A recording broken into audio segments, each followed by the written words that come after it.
Hi there, welcome. Vince of vinceprep.com discussing behavioral interviews.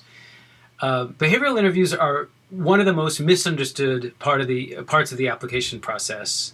They're really actually not a big deal, and maybe I shouldn't say that. It's against my business interest to downplay behavioral interviews, but I'm a stage actor, I'm an improviser, and I've got a lot of experience at making up stories unplanned with groups of people in front of a live audience. It's terrifying. It's the funnest thing I've ever done. Although I've never jumped out of an airplane but it's a thrill. And I use that training with behavioral interviews because I don't think behavioral interviews are really I don't think they're such a big deal. If you understand storytelling, that's really all behavioral interviewing is. They're asking for real examples of real things. Harvard Business School, especially, will ask you what some people call common sense questions. Harvard Business School will say, where is your industry headed? How does your company compare to your peers? And they also ask hypothetical questions. If you were the CEO of your company, what would you do? What's a decision you've seen made by a leading company in your industry that you feel wasn't well thought out or something? I just made that last one up. The point is they will ask you to theorize because that's part of the case method, putting yourself in other people's shoes, etc. MIT and Stanford, again, Stanford supposedly uses behavioral interviews, but it's not... and no offense to my friends who are from the GSB, but I don't see the quality control there. Some Stanford interviewers are really strict on behavioral interviews, aggressively so. They do it with a sort of vengeance, maybe. They're insecure about it because it has this mystique. I've seen interview reports and heard from clients who felt the interview was awkward because of the emphasis on behavioralism. I've also seen interview reports where Stanford alumni don't ask more than one or two behavioral interview questions. I've seen interview reports from MIT where MIT only asks one or two behavioral questions. They may be the main dish, right? To use a Western metaphor, and no offense to the vegetarians or whatever. It's the tofu, it's the fish, it's the steak, if you will, depending on where you are in the world. Forgive me, but whatever. It's the main dish, right? It's the signature item. These one or two or three behavioral questions within the MIT MBA interview. You might get all behavioral questions start to finish. You might get one or two. You might get zero. But the point is, once you understand them, they won't scare you, and you can simply tell a story as you would tell a story to a child or to somebody's grandparent, with respect, with patience, with interactivity, with passion, with enthusiasm.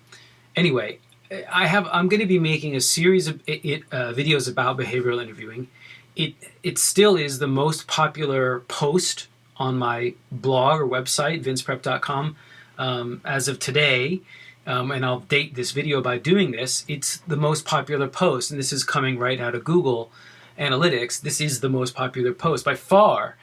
And so I decided this is what my audience wants to hear, and so I'm going to make a series of videos talking more deeply about how to pass behavioral interviews. This is just an intro, letting you know this is starting. Subscribe to my channel. You'll be the first one to know when I've made a new one. I don't know yet how many videos I'll make. The fun thing about behavioral interviews is I could talk about this for 7 years if I wanted to, because there are hundreds of behavioral interview questions. And so this could go on a long time, but again, it doesn't have to. As soon as you get this, as soon as you make this breakthrough in your thinking, I've been thinking and talking about behavioral interviews for 12 years. Some people have been thinking and talking about them for 20, 30, 40, 50 years. So I'm not the world's expert on behavioral interviewing, but I think the reason my site gets a lot of traffic for this search term is that there aren't that many people I've met who come at behavioral interview from a theater performance, and specifically from an improv stage acting, doing improv theater, again, standing on a stage with 3, 4, 5 other people from very different backgrounds, creating a story from nothing or virtually nothing that is not wacky, kooky, fall down, slapstick or melodrama, but that seems real immediately and seems familiar immediately to the audience. That's a really cool, whatever. I'm going off about improv. If you can take an improv class, do it. It'll help your interviewing skills, I think, more than anything else, honestly, but because it's a lateral move, right? It's not, you can see on my website, another popular post I have is about my mirror method. Talk to yourself, right? It's cheaper than talking to me or someone else who does what I do professionally, a coach, but do it like a piano lesson or a tennis lesson. If you hear that a great tennis player is coming to town and you're really serious about tennis, and one of your friends says, "Hey, I can get you a private with this guy who you totally respect," you want to do that, right? But before you meet him, you better get out. Unless you're going to just blow your money and lose respect and make your friend look bad, you better practice every single day leading up to that time with that coach. Is my point. So you can practice behavioral interviewing at home. You should practice behavioral interviewing at home. And in this series of videos, I'll be giving you some very concrete ways on how to do that. So thanks for your time and attention. Subscribe to know when I've made the next in this series. And I wish you the very best with your interviews, with your applications, and with life. All right, take care.